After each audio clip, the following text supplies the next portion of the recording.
Hello दोस्तों, कैसे हैं आप सब। आज की हमारी कहानी है बेटी का हक। आज अनु की शादी तय हो गई थी। उसके मम्मी पापा और भाई बहुत खुश थे क्योंकि लड़के वालों ने खुद आगे बढ़कर अनु का हाथ उनसे जो मांगा था। लड़का बहुत ही अच्छा था। अपने माँ बाप का इकलौता बेटा था। एक बहन थी जिसकी शादी हो चुकी थी। कुल मिलाकर बहुत ही अच्छा परिवार था। अनु के घर वालों को तो मन मांगी मुराद मिल गई थी।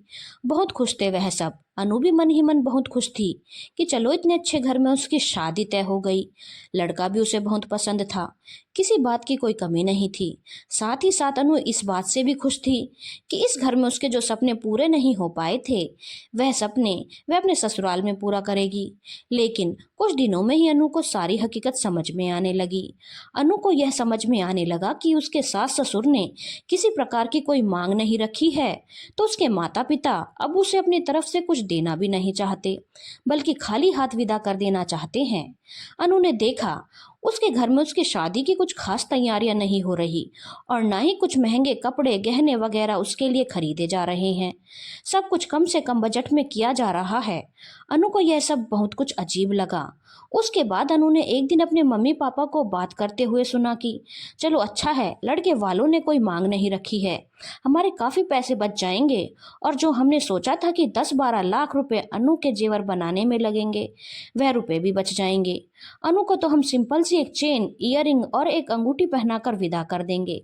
बाकी उसके ससुराल वाले जाने, इकलौती बहू बनेगी वह उनकी, तो उसे जी भर कर गहने चढ़ाएंगे ही। तो हम क्यों फालतू में अपना खर्चा बढ़ाएं। आखिर उस घर में जाने के बाद सब कुछ तो अनु का ही होगा। बहन की तो शादी हो चुकी है। अनु को यह सब सुनकर बहुत जोर का झटका लगा। साथ ही साथ बहुत गुस्सा भी आ रहा था।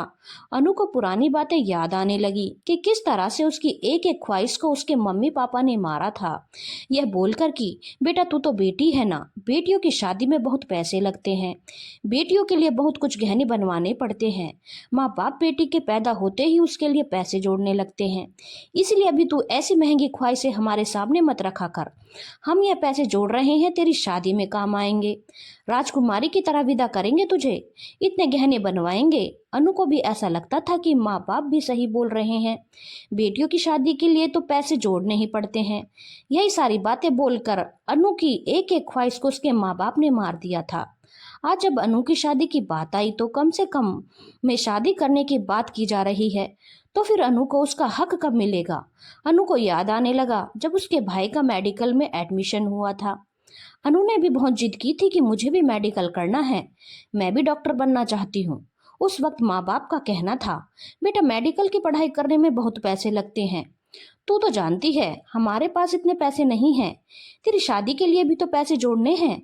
जरा समझ बेटी, शादी तो करनी ही है, कोई बेटी को कुंवारी तो घर में बिठा कर रखेगा नहीं, और हर माँ बाप चाहता है कि बेटी की अच्छी से अच्छी शादी हो, और हम भी यही चाहते हैं। अनु ने भी यही सोचा कि हाँ मम्मी पापा का कहना तो सही है, और उसने अपनी पढ़ाई की इच्छा काबिलियत होते हुए भी दबा दी। और आज जब खुद लड़के वालों ने अनु का हाथ मांगा तो माँ बाप के सारे जोड़े हुए पैसे हवा हो गए, जिसके लिए आज तक अनु की एक भी ख्वाहिश पूरी नहीं की। और अब जब देखा कि लड़के वालों की कोई खास मांग नहीं है तो अपनी तरफ से भी कुछ देना नहीं चाह रहे, कम से कम में अनु की शादी निपटाना चाहते हैं। अनु को यह सब कुछ बर्दाश्त नहीं हुआ और उसने जाकर अपनी मम्मी पापा से बोल दिया, ये कैसी बात कर रहे हैं मम्मी पापा आप लोग। जब भी मैंने आप लोगों के सामने अपनी कोई ख्वाहिश रखी तो आप लोगों का कहना था कि बेटियों की शादी में बहुत पैसे लगते हैं, और हम तुम्हारी शादी के लिए पैसे जोड़ रहे हैं ताकि तुम्हारी शादी अच्छे से अच्छे घर में हो जाए। और आज आप लोग यह बातें कर रहे हैं कि कम से कम खर्चे में मुझे इस घर से विदा किया जाए, यहाँ तक कि मुझे गहने भी ना दिए जाएं। फिर क्या किया है आज तक आप लोगों ने मेरे लिए। अनु के मम्मी पापा को अनु से इस तरह की बातों की कोई उम्मीद नहीं थी।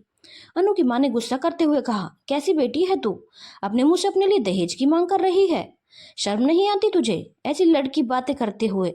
भला कोई लड़की खुद अपने लिए दहेज की मांग करती है क्या। तब तक अनु के पापा ने बोला, बेटा दहेज तो हमारे समाज की एक कुप्रथा है, हम इसे कभी बढ़ावा नहीं देना चाहिए, और तू दहेज की मांग खुद कर रही है। अरे तुझे तो खुश होना चाहिए कि बिना दहेज के तेरी शादी हो रही है। अनु को बहुत अच्छे से समझ में आ रहा था कि दहेज की बातें करके अपना उल्लू सीधा किया जा रहा है, ताकि कम से कम में अनु को उस घर से विदा किया जाए और कभी माँ बाप को उसका हक उसे देना ना पड़े। ताकि वह अपना सब कुछ अपने बेटे के लिए बचा सकें। फिर बेटी का हक कहाँ और कैसे मिलेगा? अनु ने बोला, हाँ पापा, बात तो सही बोल रहे हैं आप। दहेज हमारे समाज के लिए बहुत बड़ी कुप्रथा है, लेकिन यह बात उस वक्त आपको समझ में नहीं आई जब मेरी छोटी छोटी ख्वाहिशों को आप लोगों ने यह बोलकर मार दिया कि तेरी शादी में बहुत पैसे लगेंगे। लड़कियों की शादी में बहुत पैसे लगते ही हैं, इसलिए हम यह पैसे जुटा रहे हैं। क्या कभी मेरी कोई इच्छा पूरी की है? मैं भी चाहती थी मैं अपनी बाकी सहेलियों की तरह स्कूटी से कॉलेज जाऊं, लेकिन आप लोगों ने मुझे कभी स्कूटी खरीद कर नहीं दी। यह बोलकर कि मेरी शादी के लिए पैसे जोड़ रहे हैं। मैं भी चाहती थी कि मैं भी एक डॉक्टर बनूं, लेकिन आप लोगों ने उसके लिए भी मना कर दिया। शादी का बहाना बनाकर मेरी सारी सहेलियां सोने की चेन पहनकर कॉलेज जाती थी। मैंने भी एक बार आप लोगों से चेन की मांग की थी, लेकिन आप लोगों ने उसके लिए भी साफ मना कर दिया कि हम मध्यम वर्गीय लोग हैं, कहाँ से करेंगे, हमें तो बेटे की शादी के लिए भी पैसे जोड़ने पड़ते हैं। और अब जब मेरी शादी आ गई है तो कहाँ गए आपके वह सारे जोड़े हुए पैसे? वह तो मेरे हक के पैसे हैं ना, क्योंकि पूरी जिंदगी मैंने समझौते ही किए हैं अपनी हर एक ख्वाहिश से, सिर्फ शादी के नाम पर। लेकिन हाँ पापा, चलिए कोई बात नहीं, दहेज तो एक कुप्रथा ही है, मैं मानती हूँ, लेकिन मुझे मेरा इस घर और इस घर की संपत्ति में बराबर का हिस्सा चाहिए। मुझे कोई दहेज नहीं चाहिए। पहले ही आप लोगों ने मेरे साथ काफी नाइंसाफी कर ली है, अब मैं अपने साथ और नाइंसाफी नहीं होने दूंगी। मुझे आपकी प्रॉपर्टी और पैसों में से 50% हिस्सा चाहिए, और वह मैं किसी भी कीमत पर लेकर रहूंगी, क्योंकि मैं भी इस घर की औलाद हूँ और मेरा भी हक बनता है। इस पर अनु की माँ ने जोर से बोला, पागल हो गई है क्या? बेटी होकर हक और हिस्से की बात करती है। बेटियों को उनका हक उनके ससुराल में मिलता है, ना कि मायके में। ज्यादा जबान मत चला, चुपचाप जैसा चल रहा है चलने दे। क्या तू ससुराल जाकर अपनी ननद को उसका हिस्सा देगी? लेकिन अनु भी आज चुप रहने वाली नहीं थी। उसने बोला, क्यों, क्या मेरे सास ससुर ने आप लोगों की तरह घटिया सोच के हैं? क्या उन्होंने अपनी बेटी को उसकी इच्छा अनुसार पढ़ाया लिखाया नहीं? आपको तो पता ही होगा कि मेरी ननद एक सॉफ्टवेयर इंजीनियर है, या उसकी छोटी छोटी ख्वाहिशें पूरी नहीं की, या उसकी शादी कम से कम पैसों में निपटा दी और सारे पैसे अपने बेटे के लिए बचा लिए। जी नहीं, उसे उसका पूरा हक देकर विदा किया गया है, क्योंकि आप लोग जैसी घटिया सोच किसी की नहीं होती। और यह दहेज नहीं, मेरा हक है। क्या आप जो मुझे जेवर देंगे वह एक संपत्ति नहीं होगी जो आड़े वक्त में मेरे काम आएगी? लेकिन आप तो उससे भी अपना हाथ पीछे खींच रहे हैं, और कोई खास मांग तो नहीं है मेरी ससुराल वालों की। यह देखकर, कुछ हल्के फुल्के जेवर देखकर मुझे विदा कर देंगे, और उसमें भी आप लोगों की चालाकी। क्या मेरा इस घर पर कोई हक नहीं? जिंदगी भर तो आप लोगों ने यही बातें बनाई और मेरे सारे हक का गला घोट दिया। अनु के पापा ने बोला, यह सब बकवास बातें बंद कर। जब तेरे ससुराल वालों को कोई मांगने ही नहीं है तो मैं फालतू में अपने पैसे क्यों खर्च करने वाला? तुझे जो बोलना है बोल। अनु ने बोला, ठीक है, तो मुझे शादी ही नहीं करनी, मैं मेरा हक तो लेकर रहूंगी। या तो आप मुझे मेरा हक दे के जेवर दे दो जो कि मैं खुद जाकर अपनी पसंद से लूंगी, या तो मैं इस शादी के लिए तैयार नहीं हूँ और मैं उस घर में शादी करूंगी जहां पूरा दहेज मांगा जाए।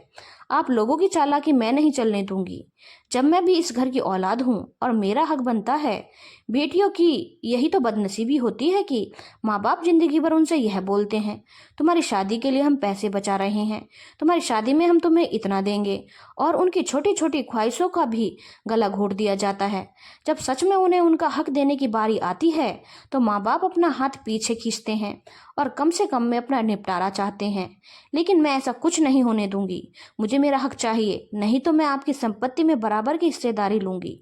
अनु के पापा ने बोला, जो करना है कर ले, यह मेरी खुद की कमाई हुई संपत्ति है जिसे मैं अपनी मर्जी से जिसके नाम चाहे कर सकता हूँ, और मैं तुझे अपनी संपत्ति क्यों दूं? और दुनिया जानती है कि संपत्ति बेटों की होती है, क्योंकि बेटे बहू ही बुढ़ापे का सहारा होते हैं। अनु की माँ ने बोला, और क्या, तेरे पापा बिल्कुल सही बोल रहे हैं। क्या तू कल को हमें जरूरत पड़ेगी तो तू और दामाद जी ससुराल से आकर हमारी सेवा करेंगे? नहीं, हमारे बेटे बहू ही करेंगे। तो हम तुझे हिस्सा बंटवारा देकर अपने बेटे बहू को नाराज नहीं कर सकते। अनु ने बोला, बिल्कुल सही कह रही हैं आप। मैं मेरे ससुराल से आकर आप लोगों की सेवा नहीं कर सकती, और न ही मुझे कोई हिस्सा बंटवारा चाहिए, क्योंकि यह गलत होगा। कोई भी बेटी अपना ससुराल या मायका कोई एक जगह ही संभाल सकती है, लेकिन हाँ, जो मेरा हक है वह तो मुझे मिलना चाहिए। आप लोगों को तो मनचाहा रिश्ता मिल गया जहां आप लोगों को कम से कम पैसे लग रहे हैं, लेकिन मुझे क्या मिला? आज तक आप लोगों ने यही बोला था ना कि तुम्हारी शादी के लिए पैसे जोड़ रहे हैं, तो कहाँ गए वह पैसे जो मेरी एक एक ख्वाहिश का गला घोट कर जमा किए गए? या तो आप लोग मेरे लिए मेरे मन मुताबिक जेवर बनवाइए, या तो मैं इस शादी के लिए मना कर रही हूँ। और ऐसा तो है नहीं कि मैं शादी करूंगी नहीं, शादी तो मैं करूंगी और जरूर करूंगी। लेकिन यह जरूरी नहीं है कि अगली बार जब मेरी शादी तय होगी तो उन लोगों की भी कोई डिमांड नहीं होगी। हो सकता है उन लोगों की उससे ज्यादा डिमांड हो। फिर आप क्या करेंगे? मैं नहीं कहती दहेज अच्छी चीज है, लेकिन हाँ, बेटियों को उनका हक जरूर देना चाहिए। इससे बंटवारे की कोई बात नहीं होती। घर संपत्ति तो बेटे ही रखते हैं। मैं भी मेरे ससुराल में मेरे सास ससुर के घर की संपत्ति रखूंगी। बेटियों को मायके से क्या मिलता है? बस कुछ जेवर, जो एक बहुत बड़ी चल संपत्ति होती है और आड़े वक्त में काम आती है। यह बेटियों का हक होता है, स्त्री धन होता है। मुझे मेरा हक चाहिए। यह बात आप अच्छे से समझ लीजिए। अनु अपनी बात कहकर अपने कमरे में चली गई और अनु के मम्मी पापा एक दूसरे का मुंह देख रहे थे। उन्हें अपनी बेटी से इस तरह के जवाब की बिल्कुल उम्मीद नहीं थी। अनु का भाई भी काफी देर से अनु और मम्मी पापा की बातें सुन रहा था और उसने आकर अपने मम्मी पापा से कहा, मम्मी पापा, अनु कुछ गलत नहीं बोल रही है। आखिर क्या दिया है हम लोगों ने उसे आज तक? आज अनु को और उस तरह से कम जेवरों में विदा कर देना सही नहीं होगा। मुझे पता है वह कभी भी यहाँ जमीन जायदाद का हिस्सा करवाने नहीं आएगी। लेकिन अगर आज आप लोगों ने थोड़े से पैसे बचाने के लिए गलती की तो आप लोगों के बाद भाई बहन का रिश्ता हमेशा के लिए खत्म जरूर हो जाएगा।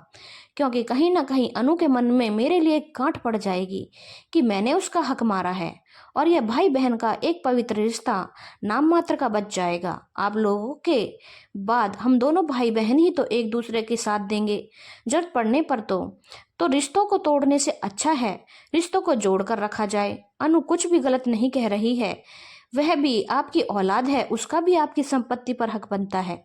अनु के मम्मी पापा को समझ में आ गया था कि वह कितनी बड़ी गलती करने जा रहे थे।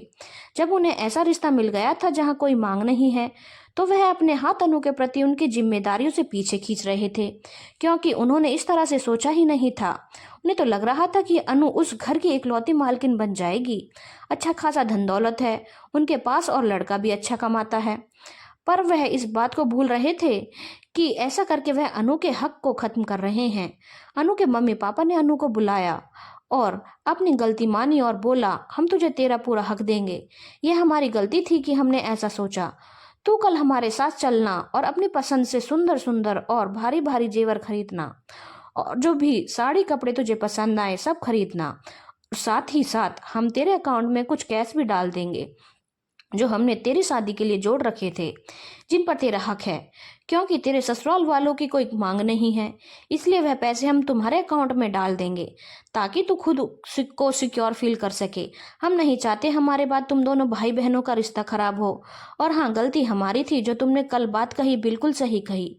तुम भी हमारी औलाद हो और तुम्हारा भी हक बनता है।